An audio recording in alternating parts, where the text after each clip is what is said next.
नमस्कार बच्चों, कैसे हो? उम्मीद अच्छे होंगे। स्वागत है बच्चे आपका। और अभी हम बालाजी प्रकाशन कक्षा 9 की गणित अभ्यास प्रश्न 2.1 का प्रश्न संख्या बच्चे हम पहले कर चुके हैं। 1 से लेके यहाँ तक आपके 9 तक के प्रश्नों को कर चुके हैं। अगर नहीं देखा तो बच्चे डिस्क्रिप्शन में चले जाओ, वहां पे लिंक मिल जाएगी, या फिर चैनल की प्लेलिस्ट में जाओ, वहां पे आपको मिल जाएगी, पीछे की वीडियो ये देख सकते हो।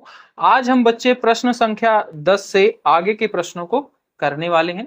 तो बच्चे प्रश्न संख्या 10 आपका दिया गया है, जैसा कि आपको दिख रहा होगा।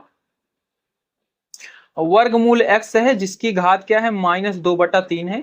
वर्गमूल y इसकी घात क्या है, 4 डिवाइडेड बाई वर्गमूल के अंदर है x y की घात है -1/2। इस प्रश्न को करना है। तो बच्चे इसको मैं सबसे पहले कॉपी के ऊपर लिखता हूं। तो क्या करेंगे बच्चे, x की घात वर्गमूल है, तो वर्गमूल को क्या लिख सकते हो, x की घात 1/2 और ब्रेकेट इसके ऊपर घात है 2/3 -2/3। ये है बच्चे y की घात 4 है और उसके ऊपर वर्गमूल है, तो वर्गमूल को क्या लिख सकते हो, इसकी घात 1/2 डिवाइडेड है, डिवाइडेड लगा देंगे। उसके बाद बच्चे है x y की पावर है 1/2 माइनस की, और इस पूरे की वर्गमूल है यानी कि 1/2, ऐसे लिख सकते हैं। हाँ बिल्कुल लिख सकते हैं बच्चे। और जब बच्चे घात के ऊपर घात होती है तो एक नियम आपने पढ़ा होगा घातांक में, इसके पहले, कि a की पावर m a की पावर n सॉरी a की पावर m हो, उसकी पूरे के ऊपर पावर n हो, तो क्या हो जाता है, a की पावर mn हो जाता है। जब घात के ऊपर घात हो तो घात गुना हो जाती है, सीधा सीधा ये कहने का मतलब है। तो बच्चे x की घात 1/2 है, उसकी घात क्या है -2/3, तो ये दोनों घात क्या हो जाएंगी, गुना हो जाएंगी, यानी कि x की घात 1/2 गुना -2/3 हो जाएगा। ठीक है, यहाँ भी बच्चे घात के ऊपर घात है यानी कि घात का गुना हो जाएगा, यानी कि y की घात 4 गुना 1/2 हो जाएगा। बच्चे डिवाइड है, डिवाइड का मतलब ऐसे बटे में लिख दो। और यहाँ पे x की घात क्या है बच्चे, 1 है, और 1 है, और इस पूरे की घात क्या है, 1/2 है, यानी कि 1 गुना 1/2। ठीक है, और दूसरा क्या है, y है, y की घात माइनस का 1/2 है गुना 1/2। ठीक है, इसको बच्चे सॉल्व कर देंगे। तो देखो x घात की घात से गुना हो रहा है, तो ये 2 से 2 कैंसिल हो जाएगा। हाँ, बचा क्या, x की घात -1/3। ठीक है, y यहाँ पे बच्चे 4 है, यहाँ पे 1/2 है, इससे ये कैंसिल हो जाएगा 2 बार में। हाँ, तो y की घात 2 बचा बचा बटे y बटे x की घात बच्चे 1 गुना 1/2 था, और इसका जब हल होगा तो क्या हो जाएगा, x की घात 1/2 आता है ना, फ्रैक्शन का प्लस माइनस इंटू डिवाइड। तो ये बच्चे फ्रैक्शन का गुना हो रहा है, मल्टीप्लाई। ठीक है, ये बच्चे y की घात 1/2 गुने 1/2 माइनस में है, तो बच्चे ये y की घात हो जाएगी माइनस में, अंश और अंश को गुना कर लो, एक एक कम एक, और हर को, तो 2 दूना 4, ये हो जाएगा। ठीक है, अब बच्चे इसको ध्यान से देखो, यहाँ पे देखो बच्चे, जो चर है x है, ऊपर भी चर x है। एक नियम पढ़ा था, जब a की पावर m हो और डिवाइड में हो a की पावर n, मतलब आधार क्या है, बराबर है, घातें अलग अलग हैं, और डिवाइड में हो तो क्या हो जाता है, a की power m minus n। Same चीज यहाँ पे हो रही है, ये आधार दोनों बराबर हैं और घातें अलग अलग हैं, और क्या है, डिवाइड में है, तो यानी कि इसके ऊपर ये नियम लग जाएगा, यानी कि x की घात ऊपर वाली घात में से माइनस हो जाएगी नीचे वाली घात। ठीक है, नीचे क्या है, x की घात 1/2। ठीक है, सेम चीज यहाँ पे बच्चे, ये भी आधार बराबर है, ये भी आधार वही है, y आधार बराबर है, घातें क्या हो जाएंगी, घट जाएंगी, तो 2 में से माइनस हो जाएगा -1/4। ठीक है, और फिर इसको जब सॉल्व करोगे बच्चे, ये x की घात माइनस में है, ये माइनस में है। ठीक है, और फ्रैक्शन में है, तो बच्चे इसको मैं अलग से यहाँ पे कर दे रहा हूँ, -1/3 -1/2। ठीक है, बच्चे हर क्या है, बराबर नहीं है, तो पहले आहार को बराबर करना पड़ेगा, चाहो एलसीएम निकाल लो या फिर क्रॉस मल्टीप्लाई मेथड से कर सकते हैं बच्चे। ठीक है, इसका इसके साथ कर दो, इसका इसके साथ, और इसका इसका इसका इसका इसका इसका ऐसे।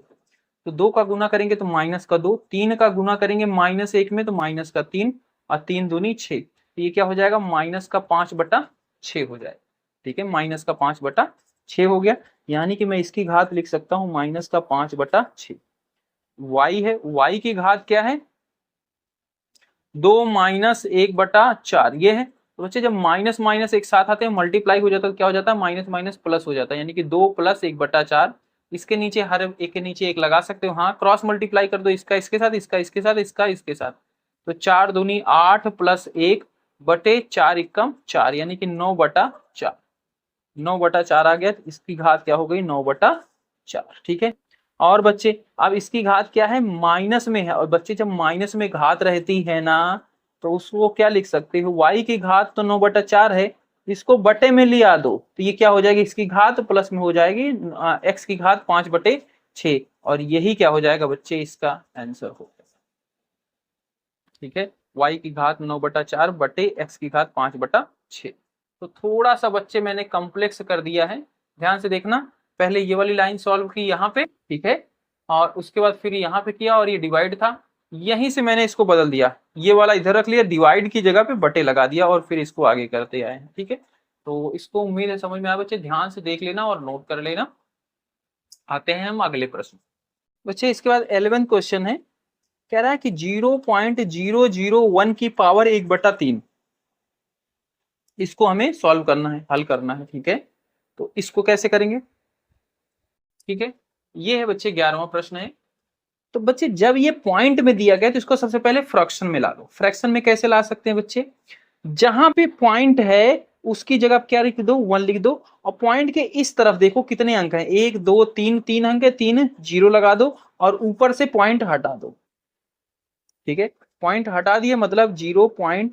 यहाँ पे पॉइंट था तो 0, और 0 0 0 का 0 0 0 1 का मतलब क्या हुआ, 1/1000, और इस पूरे की पावर क्या है, 1/3। ठीक है, यही मतलब हुआ, इसके ऊपर भी लगा देते हैं, मतलब इसको इसके बराबर लिख सकते हैं। ठीक है यहाँ तक। और बच्चे ये जब लिखा गया है वो 1/1000, तो इसी को आप लिख सकते हो, 1/1000 को लिख सकते हो 10 × 10 × 10, हाँ, और पूरे की घात 1/3, हाँ, और फिर इसी को लिख सकते हो बच्चे 10 की घात 3, 10 कितनी बार है, 3 बार है, पूरे के ऊपर 1/3। और जब बच्चे घात के ऊपर घात रहती है, इस घात को जब अंदर मल्टीप्लाई करोगे तो क्या हो जाएगा, 1 की घात 1/3, एक की बच्चे कितनी भी घात कर लो वो एक ही आता है। ठीक है, और ये 10 की घात 3 है, और इसके ऊपर घात आ जाएगी, यानी कि घात के ऊपर घात आती है तो मल्टीप्लाई हो जाती है, ये हो जाएगा। ठीक है, और जब ये हो जाएगा बच्चे, एक की घात कितनी भी करो एक ही आएगा, और 10 की घात 3 × 1/3, तो बच्चे ये 3 से ये 3 कैंसिल हो जाएगा, बचा क्या, 10, यानी कि 1/10 इज द आंसर। यही इसका जवाब। इसके बाद 12th नंबर का क्वेश्चन बच्चे, कह रहा है कि यदि p बराबर a की पावर x, q बराबर a की पावर y, तो p y q x की पावर पूरे के ऊपर पावर z बराबर a², तो x y z का मान ज्ञात कीजिए। ठीक है, तब हमें इसका मान ज्ञात करना है। तो बच्चे सबसे पहले हम इसको कॉपी के ऊपर उतारते हैं, फिर आपको बताते हैं। तो बच्चे 12th में पहले जो जो दिया गया उसको लिख लो, दिया है ऐसे करके कि दिया है, क्या दिया है भाई, p बराबर a की पावर x, a की घात x, और q बराबर a की घात y दिया गया है, और क्या दिया गया है, p y q x इस पूरे की power x equal to a²। ठीक है, ये दिया गया है, और एक्स वाई जेड का मान हमें निकालना है। ठीक है, इसको मान लो बच्चे पहला समीकरण है, इसे फर्स्ट समीकरण। ठीक है, तो अब क्या लिखेंगे कि P और Q का मान समीकरण 1 में रखने पर, इस P की जगह पे ax², यानी कि P की जगह पे ax² और Q की जगह पे ay² रखेंगे इस समीकरण के अंदर, और सॉल्व करेंगे। तो इसको लिखेंगे P, Q का मान समीकरण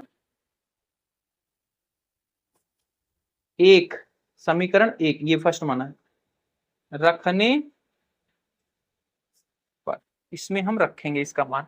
जब इसमें p का मान और q का मान रखा जाएगा तो क्या बन जाएगा, ये है भाई p की पावर y, तो p की जगह क्या रख रहे हैं ax, तो p की जगह पे ax और इसकी पावर क्या है y हो जाएगा। ठीक है, ओके बा, उसके बाद मल्टीप्लाई है q की जगह क्या रखेंगे ay, और इस पूरे की पावर क्या है x है। ठीक है, और ब्रैकेट लगा के इस पूरे की पावर z है बराबर a²।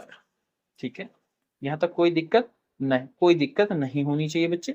अब देखो ये क्या बन गया है, a की पावर x और उसके ऊपर पावर a की घात x और उसके ऊपर घात, यानी कि a की पावर m फिर उसकी पावर n, तो क्या हो जाता है a की पावर mn। घातांक नियम पढ़ा था, घात के ऊपर घात होती है तो घातें जुड़ जाती, तो वही चीज है, घात के ऊपर घात है तो ये क्या हो जाएगा, घातें गुना हो जाती, मल्टीप्लाई हो जाती, mn हो गया ना। तो यहाँ पे भी x है, इसके ऊपर y है, ये क्या हो जाएगा, a की पावर x y हो जाएगा। ठीक है, फिर मल्टीप्लाई है, ठीक है, पॉइंट का मतलब यहाँ पे मल्टीप्लाई है, कुछ नहीं मतलब मल्टीप्लाई है, इतना याद रखना। ठीक है, a की पावर y है, उसकी पावर फिर x है, ये इसका मतलब है a की पावर एक्स वाई, ये भी है। ठीक है, और इस पूरे के ऊपर पावर z है, इस पूरे के ऊपर पावर z है। ठीक है, इज इक्वल टू a की पावर 2, a की पावर 2। यहां तक कोई दिक्कत नहीं बच्चे, यहां तक कोई दिक्कत नहीं होनी चाहिए। आप देखो जब बच्चे आधार बराबर हो और गुने में हो, a की पावर m मल्टीप्लाई a की पावर n, तो क्या हो जाता है a की पावर m प्लस n। आधार बराबर हो और गुने में हो तो घातें क्या हो जाती हैं, जुड़ जाती हैं। यहाँ पे भी आधार बराबर है और घातें जुड़ जाएंगे और गुणे में है, ये हो जाएगा a की power X Y plus X Y. ठीक है, X Y plus X Y और पूरे की power z equal to A square, बिल्कुल हो जाएगा।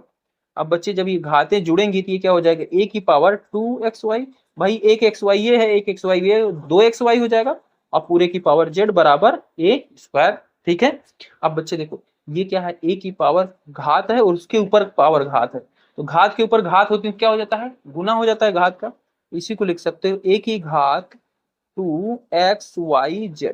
ठीक है, एक्स 2xy के साथ z मल्टीप्लाई होगा, 2xyz, ये क्या हो जाएगा a स्क्वायर।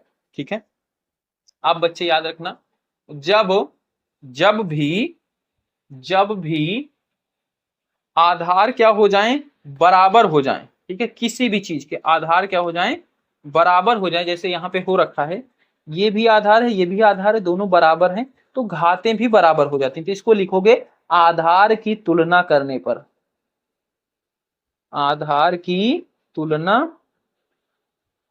करने पर। जब आधार की तुलना किया तो हमने पाया कि आधार बराबर है, तो क्या हो जाएगा बच्चे, यहीं पे हम कर दे रहे हैं कि इसकी घात भी बराबर हो जाएगी। ठीक है, जब आधार बराबर है, ए बराबर ए है, तो ये चीज 2 के बराबर होगा। ठीक है, घात भी घात के बराबर होगी, यानी कि 2xyz बराबर 2 हो जाएगा। और बच्चे यहाँ से 2 को हटाएंगे क्योंकि हमें xyz सिर्फ निकालना है, तो xyz इधर रखेंगे, और 2 क्या था, xyz के साथ गुना में था, मल्टीप्लाई में था, इधर आएगा क्या हो जाएगा, डिवाइड, यानी कि 2/2, और 2 से 2 कैंसिल हो जाएगा, यानी कि xyz बराबर क्या हो जाएगा 1, और यही हो जाएगी xyz की वैल्यू, यानी कि यही हो गया आपका आंसर। ठीक है, तो इस तरीके से करना है बच्चे, यहाँ से है पूरा देख सकते हो आप, इस तरीके से किया गया है, स्क्रीनशॉट ले लो या समझ लो।